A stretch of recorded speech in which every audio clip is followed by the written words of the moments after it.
Namaskar friends, welcome to lecture number 27. Today's lecture is on the Khajurao Group of Monuments. Indian temple architecture primarily has three styles. Number one is the Nagara, which is predominant in the north. The second is the Dravida, which is predominant in the south. And the third is the Visara, which is a combination of Nagara and Dravida styles. The temple at Khajurao are built in the Nagara style, with certain unique additions such as verandas and balconies, which were built in the medieval century by the Chandela dynasty and were inscribed on UNESCO's World Heritage List in 1986. All the temples at Khajurao are made of sandstone, and like elsewhere in India, they all are east facing. They typically have an entrance porch, which is the Ardha Mandap, which takes you to a big hall called the Mandap and then leads to a great hall, which is called the Mahamandap. The part of the temple, this part of the temple, that's the Mahamandap, is connected to the Garbhagrihe, which is the place where the main shrine is kept, through the Antaral, which is a foyer. The Chandalas were patrons of music and dance, and this gets reflected in the sculptural glory on the monuments across Khajurao. The sculptures at Khajurao also depict fertility, procreation, and karma as a part of Narathara, the flow of human life. The sculptures can be typified into five. You could either have them as cult images or existing as Parivara or Parsava or Avarana devatas. They are also in the form of Apsaras and Surasundaris. There are also certain secular miscellaneous sculptures such as that of dancers, musicians, domestic scenes, etc. And lastly, as mythical creatures such as the Sardula or other animals, etc. In the 12th century AD, there were around 80 such temples spread across 20 kilometers in Khajurao. But sadly today, we just have 20, which are divided into the western group of temples, the eastern group of temples, and the southern group of temples in Khajurao. I shall give you a brief verbal glimpse of each of these. The western group of temples are primarily dedicated to the Shaivite and the Vaishnavite cults. There is a Chaussat Yogini Temple predating the 10th century and is a temple of small square shrines of roughly cut granite blocks, each dedicated to yoginis, the female attendants of Kali. This is the only temple in Khajurao which is built entirely with granite.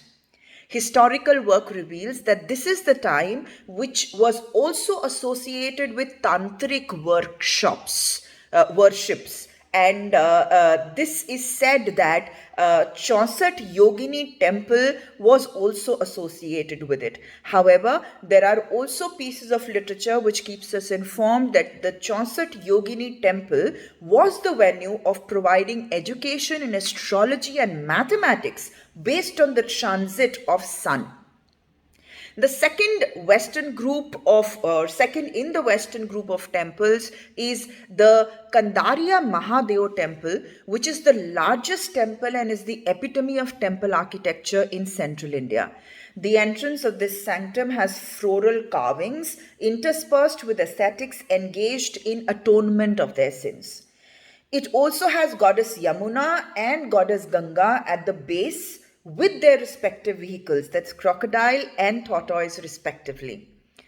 Amongst the western group of temples, we also have Devi Jagdamba temple, we have Vishwanath temple. Interestingly, there is also Lakshmana temple which is dedicated to Vishnu, and it is placed on a high platform which is accessed through stairs.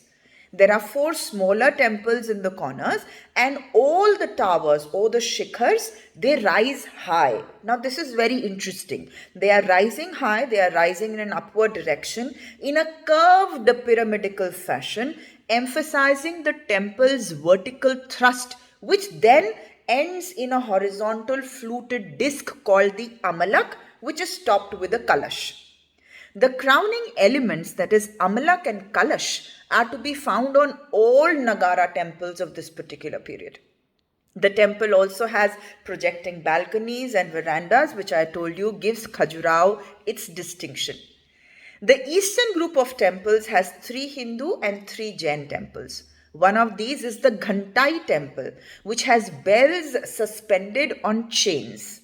It has statues of 11 Jain Tirathankaras and two of their Yakshunis.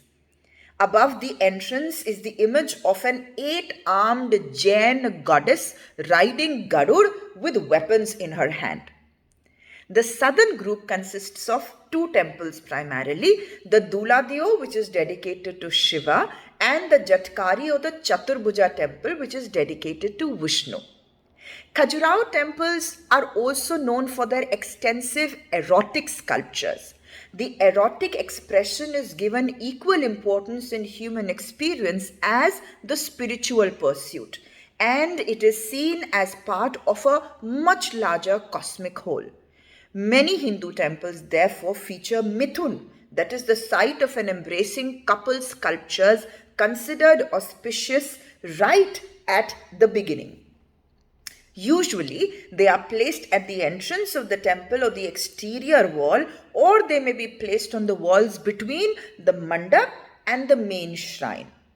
Khajurao sculptures are highly stylized and typical features, so you will find them in full relief, cut away from the surrounding stone, with sharp nose, prominent chins, long slanting eyes, and eyebrows. So, dear friends, plan your next visit. Have a nice vacation. Jai Hind.